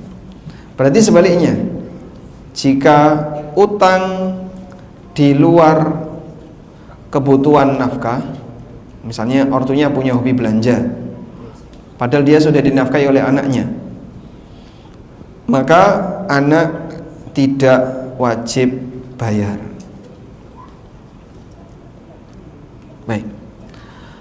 Kaidahnya sama kalau anak punya utang. Bagaimana kalau anak punya utang? Apakah ortu juga wajib untuk melunasi utang anak? Kembali ke sini. Apabila utangnya karena kewajiban ortu yang tidak dibayarkan ke anak, misalnya ortu atau si anak harus bayar SPP, yang itu tanggung jawab siapa? Ortu. Tapi ternyata ortu nggak bayar-bayar, sampai nunggak banyak sekali, hingga anak ini meninggal. Maka siapa yang wajib untuk bayar? Orang tua. Karena ini adalah kewajiban orang tua yang tertunda. Demikian pula sebaliknya, ketika anaknya utang di luar kebutuhan pokok, di luar nafkah, sampai akhirnya dia meninggal, maka ortu tidak wajib membayar utang anak. Jelas insyaallah? Baik. Hal yang sama juga suami dan istri. Nah, kalau ini tidak terjadi hubungan sebaliknya. Kalau ortu dan anak terjadi hubungan timbal balik. Tapi kalau suami dan istri hanya searah, dari suami ke istri. Oleh karena itu, istri tidak wajib, apapun keadaannya, tidak wajib nanggung utang suami. Sudah? Walaupun istrinya mampu dan suaminya nggak mampu, karena istri tidak berkewajiban untuk nanggung nafkah suami. Paham ya? Baik.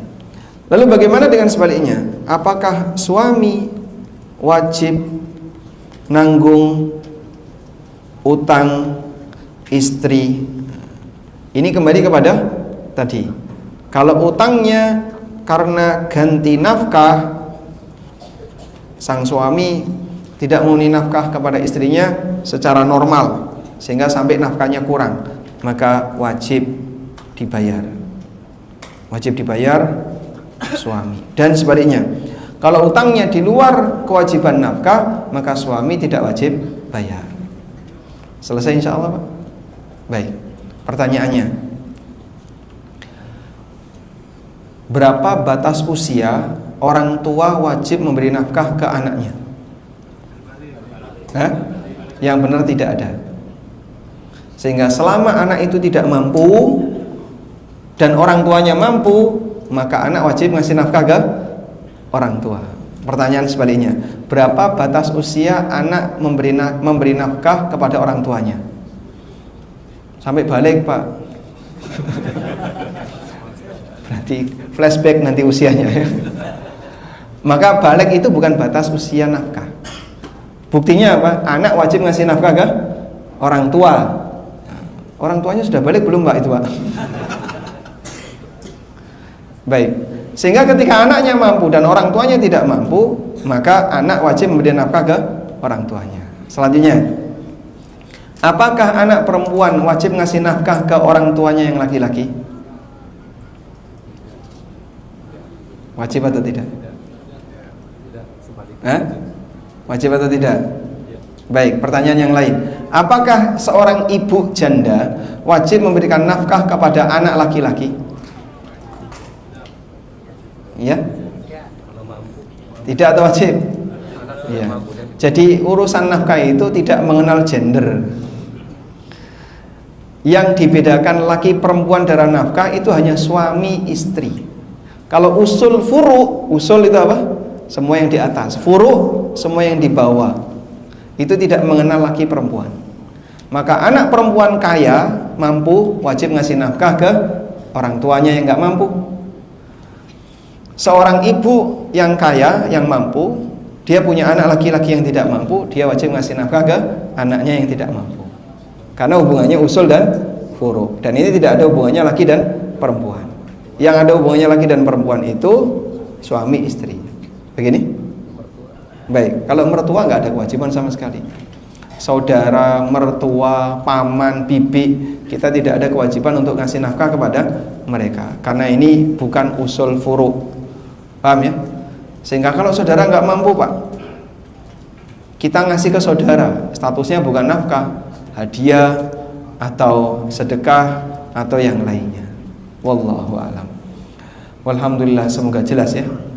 Baik, mungkin itu yang bisa kita sampaikan sebagai pengantar. Semoga apa yang kita bahas ini bermanfaat. Wassallallahu ala nabiyyina Muhammadin wa ala alihi wa sahbihi wasallam. Baik. Anda mau tidur di sini atau pulang? Pulang. Mau pulang Bang mereka, Bang?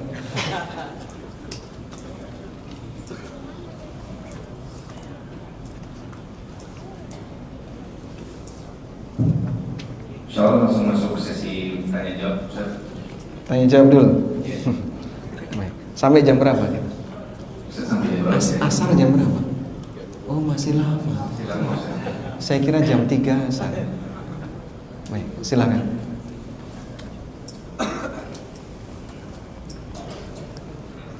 Assalamualaikum Ustaz.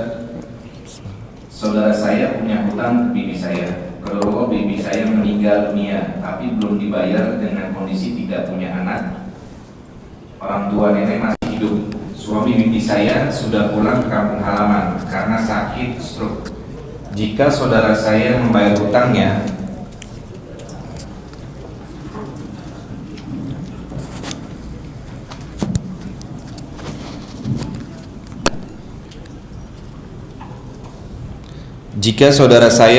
mau membayar hutangnya, apakah ini termasuk harta warisan atau bisa diamalkan atas nama bibi saya?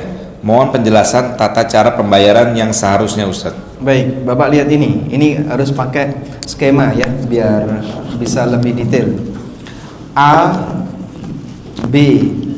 A sebagai suami ya, laki-laki, B perempuan istrinya yang meninggalkan di posisi B ini ya. Bibi tadi ya. Bibi tidak punya anak, tapi bibi punya saudara. Tadi yang masih hidup siapa saja? Yang masih hidup. Suami bibi, Ustaz. Suami sama siapa lagi? Suami bibi aja di sini, Ustaz. Sebelum kanan kirinya ada? Orang tua nenek masih hidup. Nenek masih hidup, berarti di atasnya bibi ada ibu. Ibunya bibi. Nah. Baik. Nah, karena di sini masih ada ibu bibi. Ibu dari B. Terus siapa lagi saudaranya B ada nggak? Tidak ada, Ustaz. Tidak ada. Tapi ada keponakan. Tidak ada juga, Ustaz. Nah, itu yang tanya kan bibi ini keponakannya. Oh iya, suami. Hah? Iya, Ustaz. Keponakannya berapa? Iya. Saya berasumsi saja ya. Kalau di sini kita asumsikan bibi ini punya saudara laki-laki, misalnya P dan Q. P ini laki-laki, Q ini perempuan. Misalnya begini ya. Terus ini kan ada ponakan ya. Nanti yang punya utang X ini.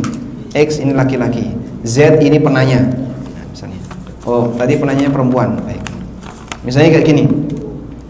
Jadi Z dengan X ini sepupu. Z dengan B bibinya, ponakan dari B. Sudah? Siapa ahli warisnya ini? Ibu, saya kasih tanda warna beda. Ibu ada ahli warisnya. Terus suaminya yaitu A masih hidup walaupun stroke. Lalu P dan L sebagai saudaranya B. Z dan X nggak dapat, terhalang oleh keberadaan P. Begini ya. Selanjutnya A dapat setengah karena bibi tidak punya anak, maka dia dapat berapa? Setengah. Ibu dapat berapa? 1/6 karena punya saudara, 2 saudara. Sudah? Lalu P dan Q dapat sisa. Nah, di antara warisan itu adalah utangnya X. Utang X nanti dikembalikan ke ibu A, P, dan Q sesuai dengan porsi warisannya. Bisa dipahami insya Allah.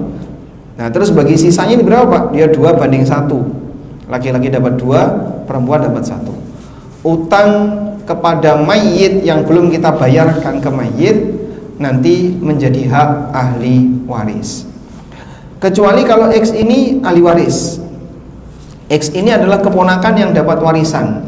Dia bisa dapat warisan kalau Q ini laki-laki dan P, Q sudah meninggal sebelum bibi meninggal. Nah, maka nanti dia dapat warisan sebagai keponakan. Dapat warisan sebagai keponakan. Nah, kalau dia dapat warisan sebagai keponakan, maka nilai utangnya berapa? Apakah melebihi jatah warisnya ataukah kurang dari jatah warisnya? Kalau kurang dari jatah warisnya, dia tidak perlu bayar. Bahkan nanti dia punya tambahan. Tapi kalau melebihi dari jatah warisnya, wajib dia kembalikan kelebihannya. Wallahu a'lam. Baik, selanjutnya.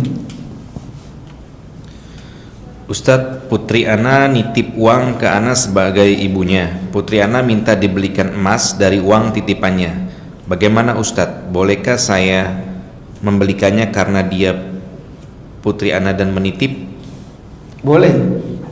Berarti posisi ibu ketika membelikan emas menjadi wakil dari putrinya, dari anaknya untuk membelikan emas itu. Maka saat transaksi emas, uang dengan emas dilakukan secara tunai.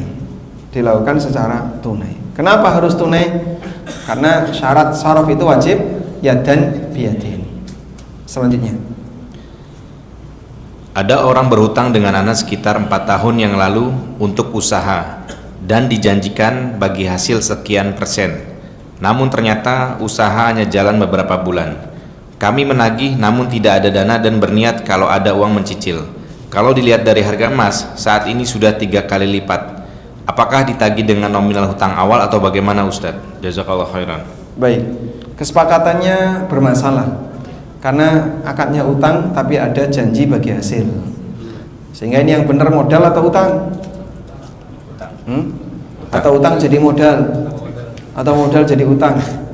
Atau modalnya utang? Yang modalnya benar yang mana? Modalnya utang. Modalnya utang. Baik. Jika di situ dijamin, karena kan dilihat dari perjalanan setelahnya beliau mau nagih, berarti kan statusnya apa? Utang, dijamin. Maka tidak boleh ada bagi hasil, sehingga perjanjian bagi hasil kemarin dibatalkan. Selanjutnya, Anda berhak untuk menerima sesuai dengan nominal uang itu dengan nilai yang sama sebagaimana yang Anda serahkan. Jadi tidak melihat harga emas, karena kan yang Anda serahkan itu uang bukan emas. Walaupun mungkin harga emas sudah sekian kali lipat, 3 kali lipat daripada harga sebelumnya. Karena emas ini untuk kali ini Pak agak tidak normal, maka tidak bisa jadi acuan hiperinflasi tadi. 30% itu adalah nilai inflasi secara umum, bukan hanya melihat kenaikan harga emas. Wallahu a'lam. Assalamualaikum warahmatullahi wabarakatuh. Waalaikumsalam warahmatullahi wabarakatuh. Ana membeli rumah mertua 10 tahun yang lalu dengan DP 2 umroh untuk 2 kakak ipar. Qadarullah sekarang mertua tidak mengakui jual beli tersebut. Tetapi kakak ipar mengakui bahwa umroh tersebut sebagai DP pembelian rumah. Mertua mengakui kalau harga rumah menjadi 700 juta padahal akadnya dulu 400 juta. Total Ana sudah mengeluarkan kurang lebih 100 juta. Bagaimana hukumnya transaksi tersebut Ustadz? Siapa yang harus mendatangkan bukti? Ini kan sengketa. Ini sudah jual beli. Oh enggak, belum jual beli. Nah, jadi sengketa ya.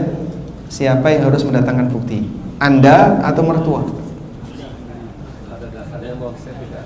Hah? Anda atau mertua? Penanya atau mertua? Penanya, kenapa? hukum asalnya belum terjadi transaksi. Sudah? Nah, terus Anda harus mendatangkan bukti. Tapi tadi Anda bilang ada saksi, yaitu kakak ipar. Kakak ipar jadi saksi. Kalau persaksian kakak ipar ini diterima ketika itu, maka akadnya bisa dilanjutkan. Tapi kalau persaksian kakak ipar ini tidak diterima, maka akad kembali kepada pernyataan mertua. Mertua lebih kuat, sehingga Anda nggak punya bukti. Ibu berani nggak bersumpah belum terjadi transaksi jual beli? Berani, wallahi menantu saya belum beli, menang dia. Udah? Nah, terus yang menguatkan saksi kakak ipar ini siapa? Kembali kepada Anda sebagai hakim. Kalau hakimnya mengatakan saksi kakak ipar ini diterima, boleh. Loh Pak, kan cuma satu itu saksinya. Saksi kan minimal 2. Persaksian itu ada nisabnya, nisab persaksian, batas minimal persaksian. Untuk persaksian transaksi jual beli lebih longgar daripada persaksian pernikahan, lebih longgar daripada persaksian tuduhan zina. Tuduhan zina itu nisabnya 4. Kalau kurang dari 4 nggak diterima. Pernikahan itu nisabnya 2. Kalau kurang dari 2, saksi akad nikah nggak diterima. Sehingga ada orang misalnya boncengan boncengan laki perempuan, gitu, dicurigai satu kampung. Itu bukan suami istri kok, tinggal satu rumah, digerebek satu kampung. Satu orang maju, saya jadi saksi dia sudah nikah. Waktu nikah berapa orang? Cuman berempat. Dia, istrinya, walinya, saya sebagai saksi. Diterima nggak? Tidak, karena nisab saksinya kurang. Cuman kamu jadi saksi, iya, nggak diterima. Nisab pernikahan itu saksinya 2. Nabi SAW mengatakan, la nikaha illa biwaliyin wa syahadatai adlin. Nikah tidak sah kecuali dengan wali dan 2 saksi yang adil. Nah, untuk jual beli tidak harus 2, 1 diterima. Sebagaimana juga jual beli tidak harus ada saksi, boleh. Maka hakim setelah memutuskan, saya memandang kakak ipar ini jujur, tidak ada maksud apapun, tidak ada kepentingan, beliau orangnya baik, maka persaksian beliau diterima, maka sah, transaksinya lanjut, sehingga Anda menang dalam masalah ini. Nah, cuman mungkin kalau ibu nggak terima, nah ini beda urusan. Sehingga ada 2 pilihan, antara diselesaikan di pengadilan ataukah diselesaikan secara kekeluargaan. Teori tadi itu kalau masuk ke pengadilan. Tapi kalau secara kekeluargaannya, enaknya bagaimana dengan ibu mertua, biar persaudaraan tidak pecah. Wallahu a'lam. Assalamualaikum warahmatullahi wabarakatuh. Waalaikumsalam warahmatullahi wabarakatuh. Izin bertanya, 12 tahun yang lalu saya pinjam uang dengan teman sebesar 12 juta, seharga 25 gram emas. Qadarullah, saya hanya mampu bayar 2 bulan. Perjanjiannya saya bayar 1 juta per bulan. Setelah itu tidak ada kabar. Yang kemudian saya dengar dari dia, ternyata emas saya dijual. Mohon ilmunya Ustadz, karena saya masih menyimpan rasa belum ikhlas, dan bagaimana kalau saya sekarang ingin melunasinya? Syukron atas jawabannya Ustadz. Jazakallah khairan. Paham Pak? Agak membingungkan.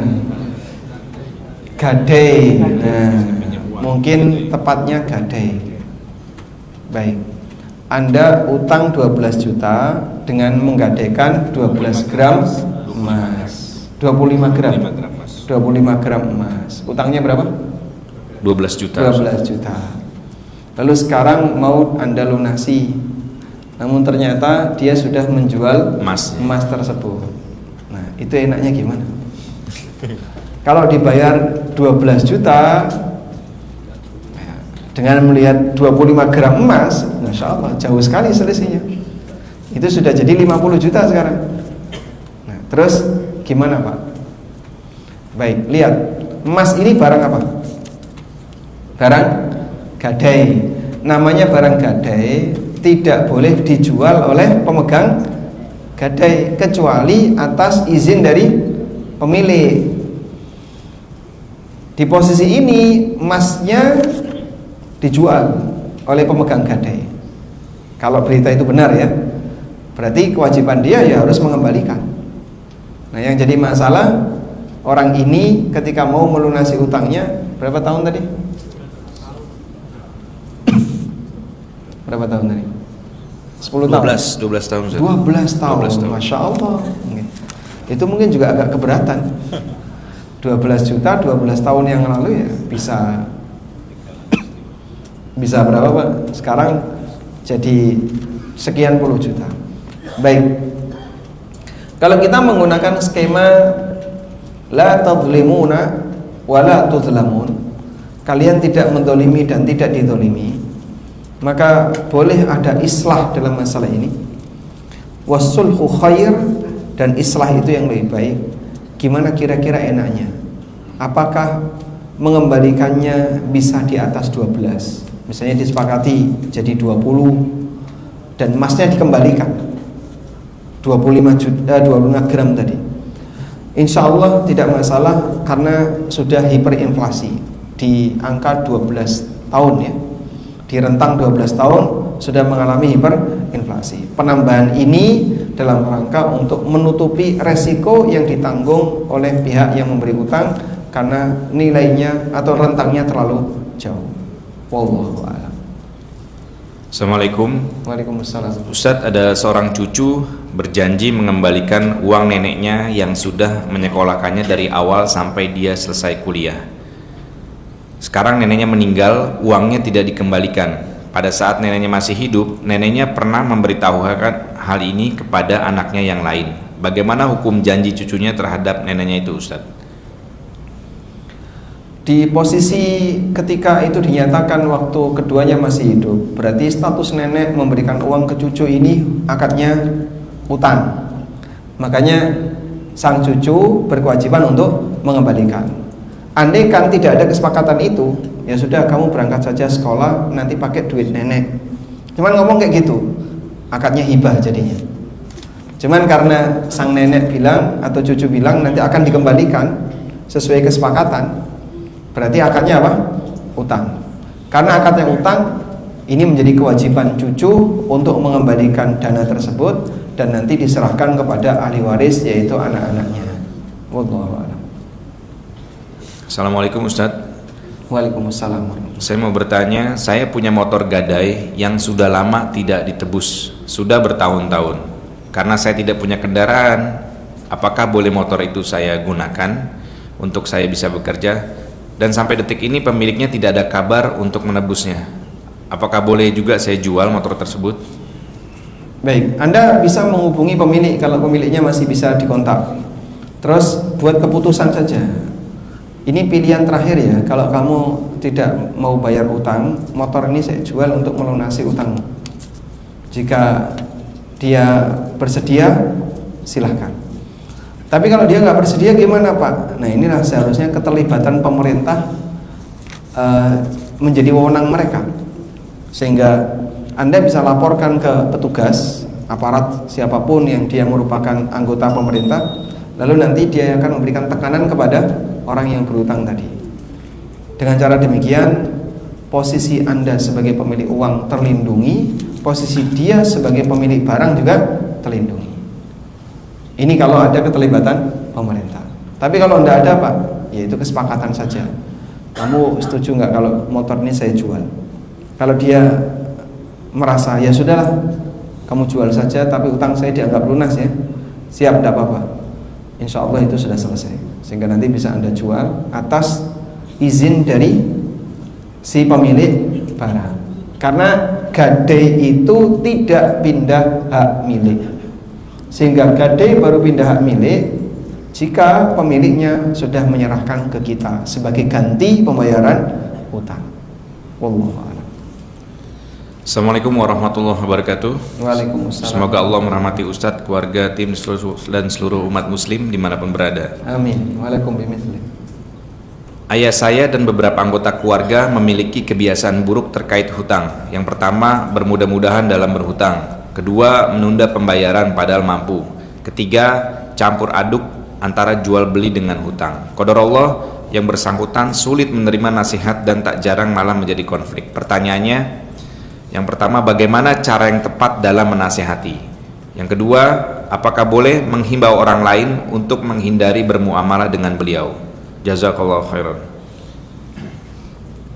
Mengenai bagaimana cara untuk menasihati beliau, mungkin Anda bisa ajak ke Nurul Iman. Kasih buku. Apalagi yang kajiannya membahas tentang masalah adab dalam bermuamalah, bagaimana cara bermuamalah yang benar, dan seterusnya. Karena salah satu di antara akhlak mulia seseorang adalah dia bisa bermuamalah dengan benar. Selanjutnya, kalau kita menasihati orang lain agar tidak bermuamalah dengan orang tua kita, boleh nggak? Boleh. Jika Anda yakin bapak ini punya karakter yang beresiko bagi keselamatan harta orang lain, sehingga yang Anda lakukan adalah memboikot transaksi, dan itu tidak termasuk durhaka kepada orang tua karena tujuannya untuk kebaikan orang tua, agar beliau tidak punya beban berat dalam masalah ini. Sehingga mungkin bisa bilang ke teman-teman ayah atau ke tetangga, mohon maaf ya, kalau nanti bapak utang mohon jangan dikasih karena beban beliau sudah banyak ya. Tapi tolong rahasiakan informasi ini, karena kalau sampai dia info ke bapak Anda mungkin akan emosi sehingga menimbulkan permusuhan antara bapak dengan anaknya. Nah, info ini justru akan menjadi sumber adu domba. Makanya sebaiknya yang dapat informasi tadi diberi peringatan, mohon untuk tidak info ke bapak, rahasiakan saja. Tapi saya kasih tahu agar bapak tidak bermuamalah dengan ayah saya. Seperti ini boleh. Tujuannya untuk keamanan harta bersama, agar tanggung jawab beliau tidak semakin menumpuk. Sebagaimana hal yang sama bisa juga dilakukan ke anak. Orang tua ngasih peringatan ke teman-teman anaknya, si A jangan diutangi, dia utangnya sudah banyak. Contoh juga sama. Baik, ada seorang sahabat yang istrinya sangat banyak. Siapa namanya? Siapa sahabat yang istrinya sangat banyak? Hasan bin Ali bin Abi Thalib, cucu Nabi SAW. Berapa jumlah wanita yang pernah dinikahi Hasan? Lebih dari 70. Sampai Ali bin Abi Thalib ngasih peringatan kepada masyarakat, la tuzawwiju fa innahu kana minkahan mitlaqan. Jangan kalian nikahkan putri kalian dengan anakku, karena dia itu hobi nikah, hobi talak. Nikah 4, cerai semua, ganti lagi, nikah 4, cerai lagi. Total lebih dari 70 wanita ya, karena beliau orangnya cakep ya. Mirip dengan siapa? Nabi SAW. Sampai diceritakan Hasan dan Husain, perut ke atas Hasan mirip Nabi SAW, perut ke bawah Husain mirip Nabi SAW. Jadi bagian atas Hasan mirip Rasulullah SAW, bagian bawah Husain yang mirip dengan Rasulullah SAW. Sehingga dulu ketika ada ulama tabi'in bermimpi ketemu Rasulullah SAW, lalu ditanya oleh Ibnu Abbas, kayak apa yang kamu lihat? Orang ini menjawab, seperti saya melihat Hasan bin Ali. Kata Ibnu Abbas, betul, berarti yang kamu lihat itu adalah Rasulullah SAW. Karena Hasan itu sangat mirip dengan Nabi SAW. Baik. 3 pertanyaan terakhir, Ustaz. Alhamdulillah. Hukum trading bagaimana, Ustaz? Apakah ada trading yang halal? Trading. Iya. Trading lombok, trading tomat, sayuran halal semua. Transaksi apapun pada asalnya adalah halal ya, selama benda itu bukan benda yang haram zatnya. Baik.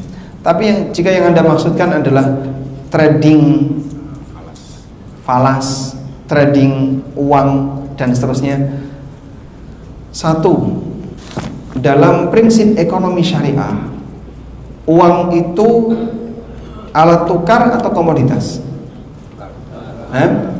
Alat tukar. Maka jangan paksa uang jadi komoditas. Kapan uang dijadikan sebagai komoditas? Ketika uang dijadikan sebagai objek trading. Akhirnya yang terjadi jual beli uang saja. Dan ketika terjadi banyak transaksi padahal tidak ada underlying barang, ini bisa menimbulkan economic bubble, gelembung ekonomi, dan itu sumber terjadinya inflasi. Makanya Bapak lihat ya, dalam Al-Quran lawan dari riba itu apa Pak? Apa lawannya riba? Jual beli. Dalilnya wa halallahu al-bai'a wa harrama riba. Allah mengontraskan hukum antara jual beli dengan riba. Allah halalkan jual beli dan Allah haramkan riba. Apa perbedaan yang paling mendasar antara jual beli dan riba? Kalau jual beli itu objeknya adalah barang atau jasa. Sedangkan riba itu objeknya uang. Sehingga dia hanya berputar di sektor keuangan. Maka kalau ada lembaga keuangan, keluar uang, masuk uang, duit digesek dengan duit, menghasilkan uang panas. Keluar uang, masuk uang, nanti plus marginnya adalah uang. Nah ini uang panas. Artinya apa? Riba. Karena yang dia keluarkan uang, yang dia terima uang. Lain halnya kalau misalnya keluar uang, sudah, terus dipakai jadi usaha. Nah ini permodalan, terus nanti bagi hasil masuk uang. Cuman bisa jadi ini tidak tentu Pak, bisa usaha, bisa konsumtif, ya, bisa produktif. Kita tidak tahu, namanya lembaga keuangan ketika ngasih uang ya bebas saja, dia bisa ngasih ke siapapun yang butuh selama verifikasi dikabulkan. Kalau kayak gini caranya, berarti posisi bank tidak sedang memberi modal, tapi dia memberi utang. Riba itu terjadi ketika keluar uang, masuk uang. Kalau jual beli, misalnya PTA, keluar barang, masuk uang, inilah uang yang halal. Maka posisi jual beli seperti ini diperbolehkan karena yang dilakukan adalah transaksi mata uang yang halal, transaksi barang dengan uang dan statusnya halal. Sudah, tradingnya kalau yang kayak gini silahkan Pak. Tapi kalau tradingnya seperti yang di atas, ya jangan dilakukan. Wallah. Lanjut. Assalamualaikum Ustadz. Waalaikumsalam. Bolehkah kita sebagai anak menunda menikah karena ingin membantu membayar hutang orang tua ibu, karena beliau sudah lemah dan tidak dapat mencari nafkah sendiri karena suaminya sudah meninggal? Boleh saja. Ini laki atau perempuan? Perempuan Ustadz. Boleh. Apalagi perempuan itu tidak wajib nikah sebagaimana laki-laki. Jadi ada namanya tabattul dia. Tabattul. Tabattul artinya mengebiri diri. Kalau mengebiri diri ini dengan merusak organ reproduksi, dalam Islam hukumnya dilarang. Kemudian jika tabattul itu bentuknya tidak nikah, tidak nikah. Nah ini ada beberapa pertimbangan. Pertama, jika tujuannya untuk ibadah, sehingga dengan tidak nikah itu dia merasa dirinya semakin bertakwa. Nikah itu tidak bertakwa, yang bertakwa itu tidak nikah. Ini namanya rohbaniyah. Ini namanya bid'ah rohbaniyah. Kok nyebut bid'ah Pak? Ya itu istilah dalam Al-Quran. Al-Quran menyebut ini sebagai bid'ah rohbaniyah. Rohbaniyah. Allah Subhanahu wa taala berfirman dalam Al-Quran, wa rahbaniyatan ibtada'uha ma katabnaha 'alaihim illa ibtigha'a ridwanillah fama ra'auha haqqa ri'ayatiha. Dan praktek rahbaniyah yang dibuat-buat, bid'ah yang dibuat-buat oleh mereka. Bid'ahnya siapa ini? Nasrani. Sebagian di antara tokoh-tokoh agamanya tidak mau nikah dengan alasan menjaga kesucian dirinya. Maka Abu Bakar Al-Baqillani diundang oleh seorang raja Nasrani untuk datang ke istana dalam rangka berdebat. Raja Nasrani itu mewajibkan siapapun yang datang harus rukuk di hadapannya. Tapi Abu Bakar Al-Baqillani nggak bersedia. Akhirnya dibuatkan pintu di depan dia duduk yang pendek, biar nanti ketika masuk dalam posisi nunduk, otomatis dia rukuk. Begitu Abu Bakar Al-Baqillani mau masuk, dia tahu ini pasti tipu muslihat raja. Akhirnya dia masuk dengan cara mundur. Dia masuk dengan cara mundur. Apa yang pertama kali dilihat raja? Dan setelah itu, begitu dia sudah berdiri tegak di depan sang raja, maka kemudian Abu Bakar tanya, gimana kabarnya sang raja? Gimana kabar para uskup? Di kanan kirinya raja banyak uskup. Gimana kabar istri dan anaknya uskup? Rajanya langsung emosi. Apa enggak ada orang muslim yang lebih pintar daripada kamu? Mereka ini kan orang suci. Mereka enggak nikah, enggak punya istri, enggak punya anak. Jadi cara Nasrani mensucikan para tokoh agama, mereka tidak boleh nikah, tidak boleh punya istri dan anak. Langsung ditembak oleh Abu Bakar. Kalau kalian mensucikan uskup kalian dengan meyakini tidak boleh punya istri punya anak, kenapa kalian mengatakan Tuhan punya istri punya anak? Berarti itu sama dengan tidak menjaga kesucian nama Tuhan. Maka keyakinan yang mengatakan bahwasanya manusia suci adalah manusia yang tidak menikah, dikatakan oleh Nabi, faman raghiba an sunnati falaisa minni. Maka tidak boleh nikah, tidak boleh orang meninggalkan nikah dengan alasan untuk menjaga kesucian dirinya atau biar lebih bertakwa, karena ini bid'ah rohbaniyah. Lihat di sini. Thumma qaffayna ala atharihim bi rusulina wa qaffayna bi Isa ibn Maryam wa atainahu al-injil wa ja'alna fi qulubil ladina tabauhu ra'fatan wa rahmah wa rahbaniyatan ibtada'uha ma katabnaha 'alaihim illa ibtigha'a ridwanillah fama ra'awha haqqa ri'ayatiha. Dan praktek rahbaniyah, lihat di baris ketiga Pak, paling ujung sebelah kiri. Dan praktek rahbaniyah ibtada'uha, bid'ah yang mereka buat. Maka katabnaha alaihim, kami tidak pernah mewajibkan mereka untuk melakukan itu, dan tujuan mereka illa ibtigha'a ridwanillah, mencari ridha Allah. Fama ra'auha haqqa ri'ayatiha, ternyata mereka tidak menjaganya dengan baik. Nyatanya banyak yang bocor, sehingga klaimnya tidak nikah tapi kawin. Dan pelanggaran itu sudah ada sejak zaman Nabi SAW. Baik. Kemudian kalau orang tidak nikah dengan tujuan menurut dia kemaslahatan, nah seperti ini hukumnya boleh. Dan wanita tidak nikah walaupun dia mampu dari sisi secara fisik, bisa hamil misalnya, tip normal, tidak ada masalah, tapi dia milih tidak nikah, itu boleh. Tapi tidak boleh ada niat untuk apa? Alasan keagamaan, menjaga kesucian, seperti biarawati misalnya, tidak boleh. Sudah? Nabi SAW menyebutkan, man mata ala jum'in fahiya syahidah. Wanita yang mati dalam keadaan ala jum'in, wanita mati dalam keadaan ala jum'in, makna ala jum'in, mati dalam keadaan perawan. Dia nggak nikah sampai mati dalam keadaan masih gadis, mati syahid. Waduh, kok baru bilang sekarang Pak Ustaz? Sudah terlanjur punya anak. Baik, nah, Anda punya suami kan bahagia ya. Baik. Wallahu a'lam. Cukup Pak? Pertanyaan terakhir Ustaz.